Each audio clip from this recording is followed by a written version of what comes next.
राधा स्वामी। नशा भी खालिस और नशेबाज भी खालिस चाहिए, वही प्रेम का मर्म जान सकता है और धर्म निभा सकता है। जगत में जो कुछ भी है और स्वयं जगत भी, उत्पत्ति, विकास और पोषण सब प्रेम से ही है और प्रेम ही जगत से उबारता भी है। जगत की लालसाओं में, अचेत जीव में प्रेम भाव का चेता भक्ति से ही आता है और जब चेता, तब संसार के सभी भोग विलास फीके लगने लगते हैं। मन तो पारे की तरह चंचल होता है, इसे रोककर भक्ति में लगाना ऐसा ही मुश्किल है जैसे पारे को भस्म बनाना। मन तो गुरु भक्ति बांधकर ही रुक पाता है।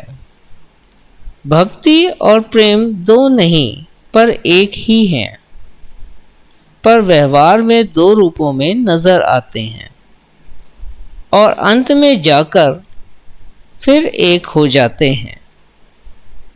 दरअसल भक्ति व्यवहार है और प्रेम भाव है, तो भक्ति प्रेम का ही व्यवहारिक रूप है, जो कि स्तर दर स्तर, स्थूल से सूक्ष्म, फिर उससे भी सूक्ष्म और अत्यंत सूक्ष्म होकर प्रेम भाव में समाहित हो जाती है। इस तरह हम समझ सकते हैं कि भक्ति ही प्रेम का मार्ग भी है। जिसने भी अपने भीतर भक्ति के रस को पा लिया, उसे संसार के बाकी सभी रस और भोग विलास खुद ब खुद फीके और बेमज़ा लगने लगते हैं।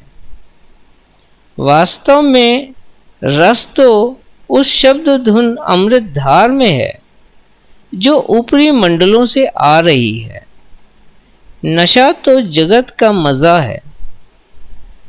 शून्य पद पर इस नशे की मस्ती भर रह जाती है और इससे भी आगे सतलोक में ये मस्ती भी जाती रहती है, सिर्फ सुरूर ही रह जाता है।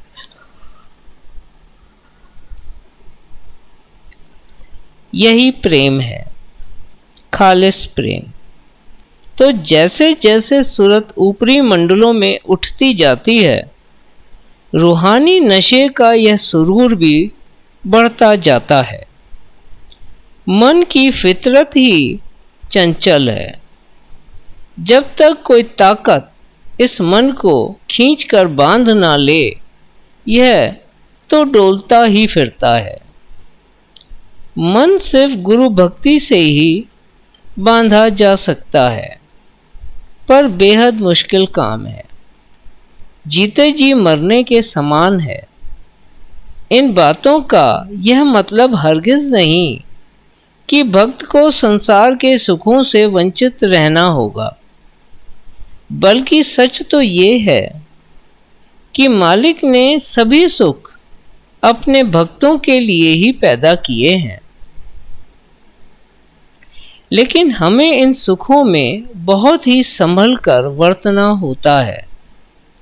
उपयोग और उपभोग के फर्क को समझे बिना ऐसा कर पाना कतई संभव नहीं।